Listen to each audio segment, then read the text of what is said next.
الحمد للہ وحدہ والصلاة والسلام علی من لا نبی بعدہ۔ قابل احترام سامعین اکرام، گزشتہ کلپ میں اعتکاف کی اہمیت، فضیلت اور آداب بیان کیے جا چکے ہیں، جس کا خلاصہ یہی ہے کہ ہمیشہ معتکف اپنے مقصد کو ذہن میں رکھے، اور مقصد یہی ہے کہ اللہ کی خوب عبادت کرے اور اللہ تعالیٰ سے خوب دعائیں کرے۔ فرض و تراویح کے علاوہ تہجد، اشراق، چاشت، اوابین اور نفل نمازوں کے اہتمام کے ساتھ ساتھ ذکر و اذکار، قرآن کریم کی خوب تلاوت کرے۔ اگر ممکن ہو تو مسجد میں یا مسجد سے باہر رہ کر یا مسجد میں رہ کر فون وغیرہ کے ذریعے سے ہی صحیح صدقات و خیرات کا اہتمام کرے، اور صلاۃ التسبیح کی کیونکہ بہت بڑی فضیلت ہے، ہو سکے تو روزانہ پڑھنے کا معمول بنائے۔ گویا معتکف اپنے آپ کو عبادت میں تھکا دے، تب ہی انشاءاللہ معتکف کا مسجد میں ٹہلنے کا مقصد پورا ہو سکتا ہے۔ الغرض، اعتکاف کی کتنی قسمیں ہیں، اعتکاف کی کیا تعریف ہے، اعتکاف کے لیے کیا شرطیں ہیں، ان چیزوں کو انشاءاللہ یہاں بیان کیا جائے گا۔ سب سے پہلے اعتکاف کی جو لغوی یعنی ڈکشنری اعتبار سے جو تعریف ہے کہ نفس کو دنیاوی لذائذ سے باز رکھنا، کیونکہ معتکف جب مسجد میں آ جاتا ہے تو دنیا کی تمام لذتوں کو اب اسے چھوڑنا پڑتا ہے۔ بہت سے آرام و راحت جو اسے گھر میں رہنے کی وجہ سے حاصل تھے، وہ سارے آرام و راحت کو اسے قربان کرنا پڑتا ہے، اور بہت سی لذتوں کو اسے مسجد میں رہنے کی وجہ سے چھوڑنا پڑتا ہے، اور اسی رکے رہنے کا نام، دنیاوی لذتوں کو چھوڑتے ہوئے مسجد میں رکے رہنے کا نام ہی لغوی اعتبار سے اعتکاف ہے۔ اور شرعی اعتبار سے جو اعتکاف کی جو تعریف ہے کہ مسجد میں متعینہ مدت کے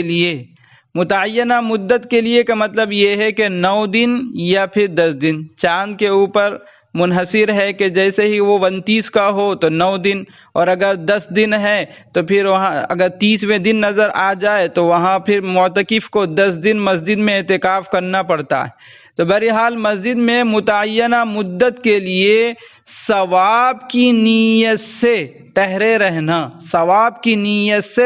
رہنا، اسی کا نام اعتکاف ہے۔ معلوم یہ ہوا کہ اگر نیت نہیں ہے تو پھر اعتکاف درست نہیں ہوگا۔ اعتکاف کی 3 قسمیں ہیں۔ ایک اعتکاف سنت اعتکاف ہے، دوسرا اعتکاف واجب اعتکاف ہے، تیسرا اعتکاف مستحب اعتکاف یا پھر کہہ لیجئے نفل اعتکاف۔ پہلا جو اعتکاف ہے وہ سنت اعتکاف، جسے ہم سنت علی الکفایہ کہتے ہیں، جو رمضان کے آخری عشرے میں ہوتا ہے۔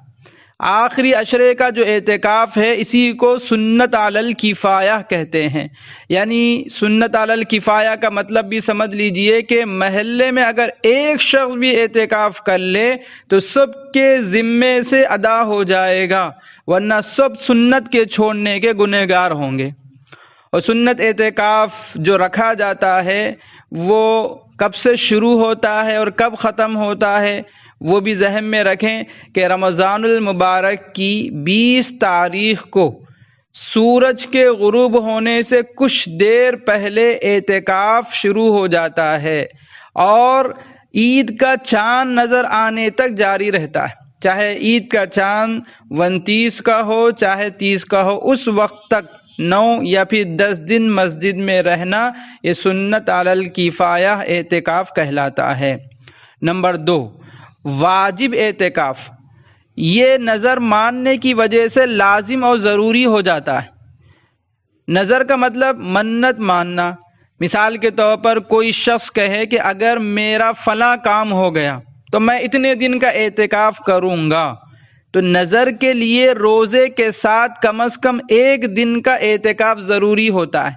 کوئی بھی شخص اگر نظر مان رہا ہو اعتکاف کی کہ اگر میرا فلاں کام ہو گیا تو میں 1 دن کا اعتکاف کروں گا، تو اب اس شخص کو مسجد میں 1 دن گزارنا اعتکاف کے ساتھ ضروری ہے، ساتھ میں روزہ رہنا بھی ضروری ہے۔ تو نظر کے اعتکاف میں یعنی واجب اعتکاف میں اسے روزہ بھی رکھنا ضروری ہے۔ نمبر 3، مستحب اعتکاف یا سمجھ لیجئے کہ نفل اعتکاف۔ جب بھی آدمی مسجد میں داخل ہو تو یہ نیت کر لے کہ جب تک میں اس مسجد میں رہوں گا اعتکاف کی نیت کرتا ہوں۔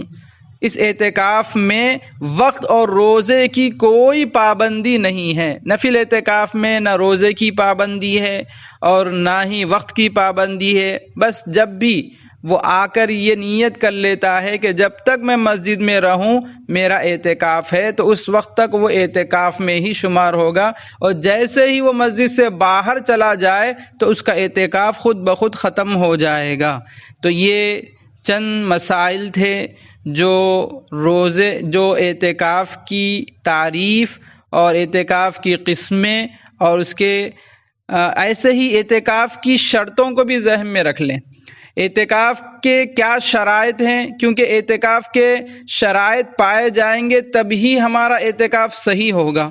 تو اعتکاف کی چند شرطیں ہیں: مسلمان ہونا، حدث اکبر سے پاک ہونا، یعنی جس شخص کو غسل کی حاجت اور ضرورت ہے اس سے پاک ہونا، غسل سے پاک ہونا یعنی اس حاجت سے وہ پاک ہونا ضروری ہے۔